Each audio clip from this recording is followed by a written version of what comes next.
विनायक द्विवेदी जी, कानपुर से। श्री हरिवंश महाराज जी। महाराज जी, मेरा प्रश्न है कि मैं सरकारी पदों के चयन के लिए तैयारी कर रहा हूँ। काफी समय से तैयारी में लगा हूँ, लेकिन कभी कभी आत्मविश्वास की कमी और दिमाग में ये संशय आ जाता है कि जो मैं कर रहा हूँ वो सही चयन है या फिर इसमें बदलाव करना चाहिए। महाराज जी, इस परिस्थिति में हम मुझे तो क्या करना चाहिए? हम तो सिर्फ प्रिया प्रीतम भजन भगवत प्राप्ति।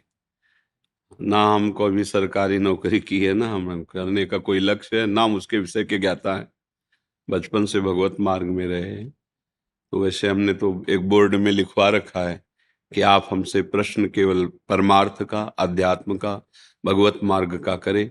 पर उसमें भी जब कोई गृहस्थी में अपनी समस्या का समाधान, उसे हम भागवती की, तो हम इतना जरूर कहते हैं, उत्साह संपन्न मदीर्घ सूत्रम क्रिया विधिज्ञम विष्णे सुसक्तम सूरम कृतज्ञम दृढ़ सौहृदय से लक्ष्मी स्वयं याति निवास है। तो जगत की उन्नति के लिए कह रहे हैं ये श्लोक। जगत जागतिक ईश्वरी की प्राप्ति के, चाहे नौकरी हो, चाहे व्यापार हो, चाहे किसानी हो, चाहे किसी भी का उत्साह संपन्न, कभी अपना उत्साह टूटने नहीं देना चाहिए।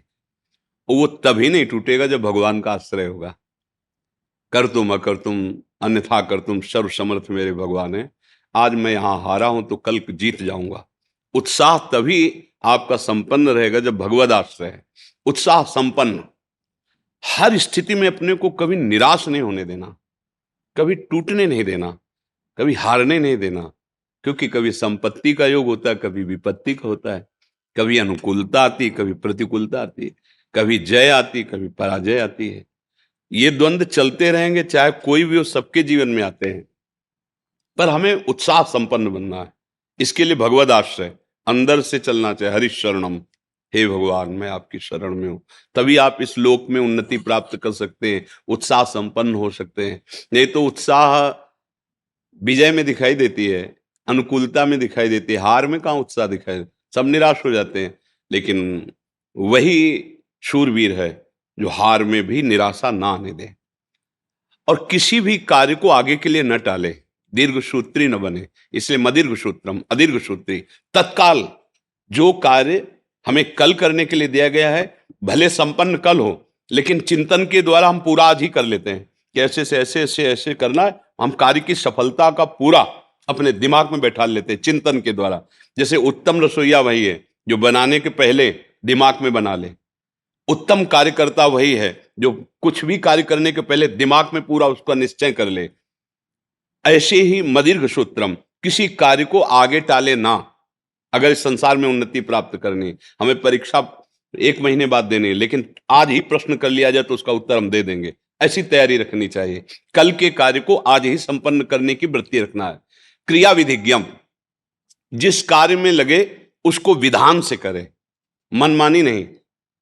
चाहे वो पढ़ाई हो, चाहे वो व्यापार हो, चाहे वो किसानी हो, अलग अलग विधान होते हैं ना। व्यापार का अलग विधान होता है, नौकरी का अलग विधान होता है। अलग अलग जो विधान है, जो सिस्टम है, बिल्कुल ठीक उसके अनुसार आपको ज्ञान होना है। क्रिया विधिज्ञम, और जो कार्य आपको दिया गया है वो एकाग्र होकर करें। व्यसने स्वशक्तम, आपको जो व्यापार है, जो भी कार्य दिया गया, पढ़ाई, जो नौकरी, उसमें आसक्त हो जाइए संसारिक उन्नति के लिए। कि अगर हमें आर्मी में जाना है तो जो कल हमारी परीक्षा होगी उसको हम जानकारी करके पहले आज ही हम उसमें पुष्ट हो जाते हैं। अगर इतने किलोमीटर दौड़ना है तो 1 किलोमीटर और आगे की हम रफ्तार बढ़ा के रखते हैं। इतनी ऊंचाई तो इससे और ऊंचे, इतना अभ्यास। क्रिया विधिज्ञम व्यसने सुसक्तम शूरम, हृदय को सदैव बलवान रखे। हृदय में कभी दुर्बलता, नीचता हमारे हृदय को छू ना जाए। अगर हृदय बलवान रहेगा, आपका संकल्प दृढ़ रहेगा, आपका भाव दृढ़ रहेगा, तो पराजय भी आपकी विजय का हेतु बन जाएगी। शूरम और कृतज्ञम, अगर कोई आपका उपकार करता है तो कभी विश्वासघात न करे, उसका कृतज्ञ रहे। अगर एक बार भी उसने कोई हमें धर्म की शिक्षा दी, हमारे को बचाया, हमारे को वो सत्य मार्ग पर, तो हम सदैव कृतज्ञ रहें। हम ऐसा विश्वासघाती स्वभाव हमारा ना हो। दृढ़ सौहृदय, पूरा परिवार या मित्र मंडली, हम ऐसे आचरण करें कि वो हमें प्यार करे। सौहृदय कि यार ये तो अपना बंदा इतना विश्वसनीय है, कि अगर किसी भी तो इससे धोखा नहीं हो सकता। अगर ऐसे स्वभाव वाला व्यक्ति है तो जो पद चाहे उसे प्राप्त हो सकता है, भगवान का आश्रय और इन लक्षणों का जीवन में, फिर निराशा नहीं, फिर निराशा नहीं होगी। अगर आप अच्छे आचरण नहीं करेंगे, पाप कर्म करेंगे, तो जो बचे हुए सुकृत हैं वो भी नष्ट हो जाएंगे। अगर जो उन्नति का मार्ग है वो भी पतन के मार्ग में बदल जाएगा। ये कर्म भूमि है ना, हम अच्छे कर्म करें, पतन का नंबर आ रहा है, मान लो पाप का नंबर आ रहा है, तो पतन के लिए गिराने की कोशिश करेगा, लेकिन आपका ये नया कर्म आपको बचा लेगा, आपको उठा देगा। भगवद आश्रय और सत्य आचरण करना, कभी भी निराश ना होना, देखो कहीं पराजय नहीं होगी।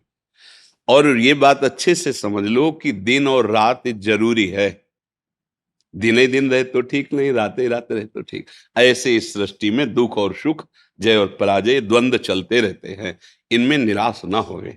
कभी ऐसी भी परिस्थिति आ सकती है कि दुखद ही दुखद वातावरण, फिर भी धैर्य रखे। वो धैर्य वही रख सकता है जो भगवान का आश्रय ले, नाम जप करता है, भगवद आश्रित। इसीलिए कहते चाहे विद्यार्थी हो, चाहे व्यापार हो, करो कुछ भी करो, भगवान का आश्रय ले लो और नाम जप करो, तो तुम्हें बहुत सपोर्ट मिल जाएगा, तुम टूटोगे नहीं। जैसे एक किसान की खेती नष्ट हो गई, उसने आत्महत्या कर दी, विद्यार्थी फेल हो गया, वो आत्महत्या के लिए तैयार। छोटी छोटी बातों में लोग अपने जीवन को नष्ट कर रहे, क्यों? भरोसा अविनाशी का नहीं है, प्रभु का नहीं है, बुद्धि में अध्यात्म का ज्ञान नहीं है। इसलिए पार्थिव भोगों के नाश होने पर, जिनका नाश होना सत्य है, वो नष्ट होंगे ही, उसमें हम अपने को नष्ट कर देते हैं।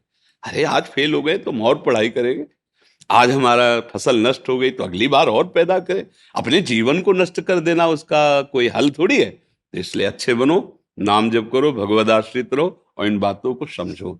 हमारा उद्देश्य आप लोगों से बात करना, भगवान का चिंतन, भगवद वार्ता, सत्य मार्ग में चलना है। तो क्या है, हमें संसार का तो ये ज्ञान है नहीं, क्योंकि हम गए ही नहीं संसार मार्ग में, बचपन से इधर चले।